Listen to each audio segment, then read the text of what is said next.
Sifran Narlian Siswali dengan NIM 2214201046. Saya mahasiswi aktif Universitas Pembangunan Indonesia Manado, kelas A2 semester 2 Fakultas Keperawatan, Prodi Ilmu Keperawatan.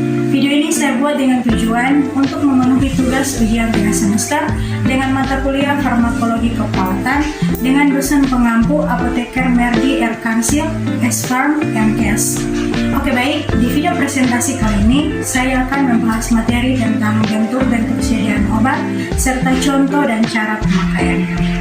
Baik, kita masuk pada materi. Bentuk-bentuk sediaan obat yang akan saya bahas di sini ada 4 bentuk.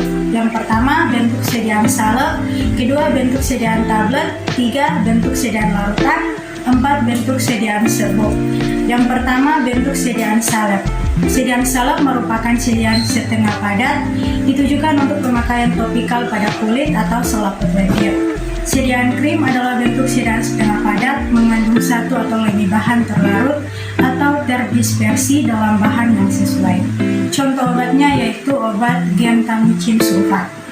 Gentamicin sulfat merupakan salah satu obat jenis yang digunakan untuk pengobatan topikal infeksi primer dan sekunder pada daerah kulit yang disebabkan oleh bakteri yang peka terhadap gentamicin. Karena termasuk dalam jenis obat keras, gentamicin sulfat hanya bisa didapatkan dengan menggunakan resep dari dokter.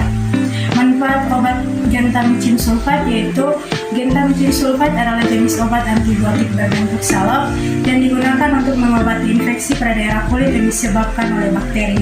Obat ini hanya bisa digunakan untuk kondisi kulit yang terinfeksi oleh bakteri saja, sehingga tidak akan bisa digunakan untuk mengatasi dan mengobati infeksi yang disebabkan oleh virus atau jamur.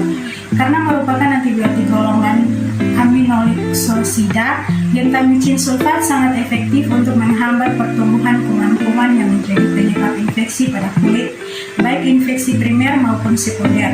Obat ini akan bekerja dengan cara berperan sebagai bakterisidal yang menghambat proses sintesis protein yang ada pada bakteri rentan. Cara ini akan membuat pertumbuhan bakteri terhambat karena gentamicin sulfat akan diperantarai oleh kemampuannya dalam mengikat subunit ribosom secara reversible. Gentamicin sulfat digunakan juga untuk gatal-gatal. Dosis obatnya, karena gentamicin sulfat tersedia dalam sediaan salep atau obat tipikal, maka dosis yang diberikan secara umum biasanya dengan memberikan produk secara tipis ke bagian kulit yang terinfeksi sebanyak 3-4 kali dalam sehari dan selama batas waktu yang ditentukan oleh dokter. Efek sampingnya, gentamicin sulfat sama halnya seperti dengan obat-obat lain yang pasti memiliki efek samping saat digunakan. Gentamicin sulfat juga memiliki efek samping. Memang tidak semua yang menggunakan obat ini akan mengalami efek samping, namun secara umum efek samping yang akan ditimbulkan dari pemakaian gentamicin sulfat adalah sebagai berikut. Yang pertama, iritasi kulit. 2, kulit terasa terbakar. 3, gatal-gatal. 4, timbul ruam di kulit. 5, kulit berubah warna menjadi lebam. 6, kulit terkelupas. 7, infeksi semakin parah. Aturan pakai obat gentamicin sulfat yaitu gentamicin sulfat merupakan obat jenis topikal yang hanya bisa digunakan pada kulit atau termasuk dalam jenis obat luar. Sebelum menggunakannya, jangan lupa untuk membersihkan bagian kulit yang terinfeksi, lalu keringkan. Setelah bersih dan kering, oleskan obat secara tipis pada bagian kulit yang terinfeksi sebanyak 3-4 kali dalam sehari. Setelah selesai, jangan lupa untuk mencuci tangan hingga bersih agar menghindari obat terkena area mata. Jika obat terkena area mata, segera gelas menggunakan air mengalir. Anda juga menutup bagian kulit yang terinfeksi menggunakan perban. Obat ini tidak bisa digunakan untuk jangka waktu yang panjang. Jika setelah 2 minggu kondisi kulit terinfeksi tidak menunjukkan adanya kemajuan, konsultasikan pada dokter atau penyedia layanan kesehatan terdekat. Yang kedua, bentuk sediaan tablet. Sediaan tablet merupakan sediaan padat kompak dibuat secara keempat cetak dalam bentuk tabung pipi atau sirkular kedua permukaan rata atau cempung, mengandung satu jenis obat atau lebih dengan atau tanpa bahan tambahan. Contoh obatnya yaitu Retapil SR. Retapil SR adalah obat yang mengandung theophylline yang dikemas dalam bentuk sediaan tablet. Retapil SR digunakan untuk membantu mengobati penyakit paru-paru seperti asma dan bronkitis atau infeksi saluran pernapasan menyebabkan terjadinya peradangan atau inflamasi, dan emfisema atau penyakit progresif yang jangka panjang pada paru-paru yang umumnya menyebabkan napas menjadi pendek. Penggunaan obat Retapil SR yaitu Retapil SR digunakan sebagai pengobatan asma bronkial.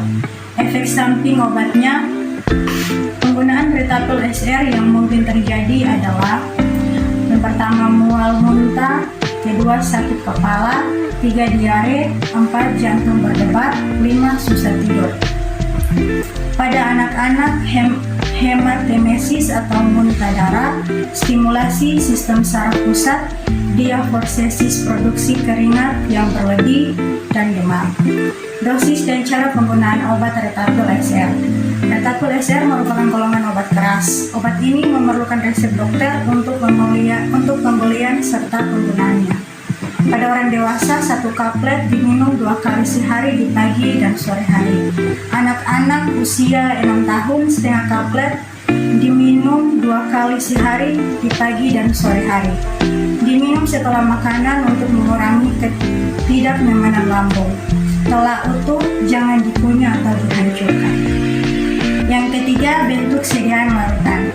Sediaan larutan adalah sediaan cair yang mengandung satu atau lebih zat kimia yang terlarut, misalnya terdispersi secara molekuler dalam pelarut yang sesuai atau campuran pelarut yang saling bercampur. Dan sediaan larutan juga dapat berupa sirup, obat kumur, tetes mata, tetes hidung, inhalasi, obat yang disuntikan, rivanol, dan juga betadine. Contoh obatnya itu bisolfon ekstra sirup. Bisolfon ekstra sirup merupakan obat batuk berdahak yang mengandung bronhexin HCl dan guaifenesin. Bronhexin bekerja mengencarkan dahak, sedangkan guaifenesin bekerja meningkatkan aliran di sepanjang saluran pernapasan, sehingga efektif meredakan batuk berdahak dan mempermudah pengeluaran dahak pada saat batuk. Dosis dan aturan pakai obat. Dosis dapat berbeda-beda tergantung pada usia pasien atau jenis produk bisolfon. Sedangkan pada produk bisolfon ekstra, anak usia dari 2 sampai 6 tahun 2,5 ml 3 kali sehari. Anak usia 6 sampai 12 tahun 5 ml 3 kali sehari.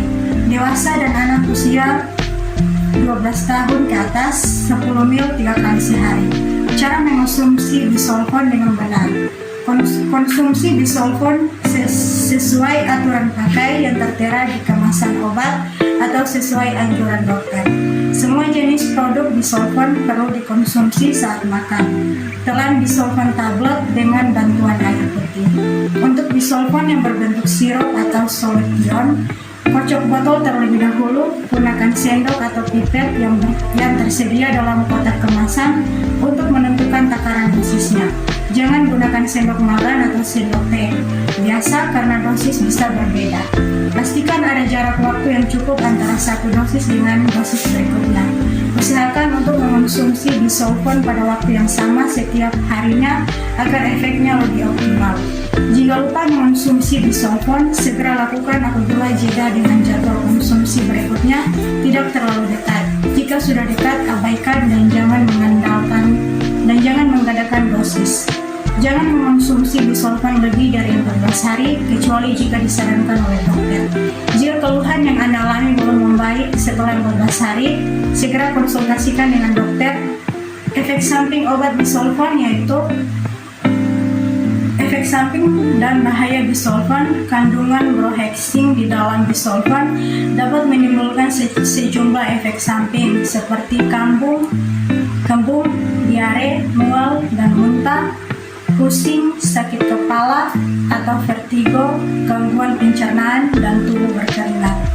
Periksakan ke dokter jika efek samping tersebut tidak kunjung reda atau makin memburuk. Segera temui dokter jika terjadi reaksi alergi obat setelah mengonsumsi bisolfon, yang bisa ditandai dengan ruam, gatal, bengkak pada wajah, bibir, mulut, lidah atau tenggorokan, atau sesak nafas. Yang keempat, bentuk sediaan serbuk. Sediaan serbuk merupakan suatu campuran obat atau bahan kimia yang halus terbagi-bagi dalam bentuk kering. Serbuk juga merupakan bagian halus dari sediaan himpunan yang kasar atau suatu produk dengan ukuran partikel menengah. Contoh obatnya yaitu obat Trolit. Trolit merupakan suplemen yang mengandung kombinasi monaskur, purpureus, ekstrak CD, folium, elektrolit, vitamin B kompleks, dan mineral zinc atau lambang Citn. Trolit diperlukan pada kasus rehidrasi, yaitu untuk mengembalikan cairan tubuh, dan elektrolit yang hilang seperti pada kasus dehidrasi, DBD, dan diare, serta memperbaiki daya tahan tubuh dan memenuhi kebutuhan vitamin. Kegunaan obat Trolit yaitu Trolit digunakan untuk mengembalikan cairan tubuh dan elektrolit yang hilang, serta memperbaiki daya tahan tubuh dan memenuhi kebutuhan vitamin. Dosis dan cara penggunaannya yaitu 1 saset Trolit dilarutkan dalam 2 ml air, maksimal 6 saset per hari. Efek samping obat Trolit sampai sekarang belum ada efek yang dilaporkan. Sekian video presentasi dari saya. Jika ada kesalahan dalam pembawaan materi, saya mohon maaf dan terima kasih. Universitas Pembangunan Indonesia Manado yang terletak di kawasan bisnis Bahu Mall, tempatnya di Kelurahan Bahu, Lingkungan 3, Manado. Sangat strategis di pusat kota Manado. Buat teman-teman yang masih bingung mau masuk di universitas mana, mari gabung bersama kami di Universitas Pembangunan Indonesia Manado.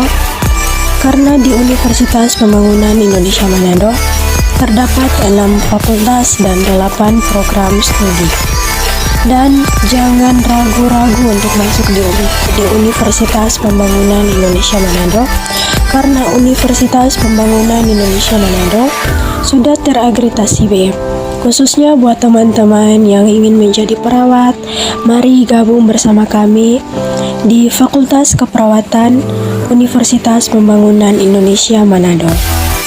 Fakep Unpi, we care, we cure, to the core.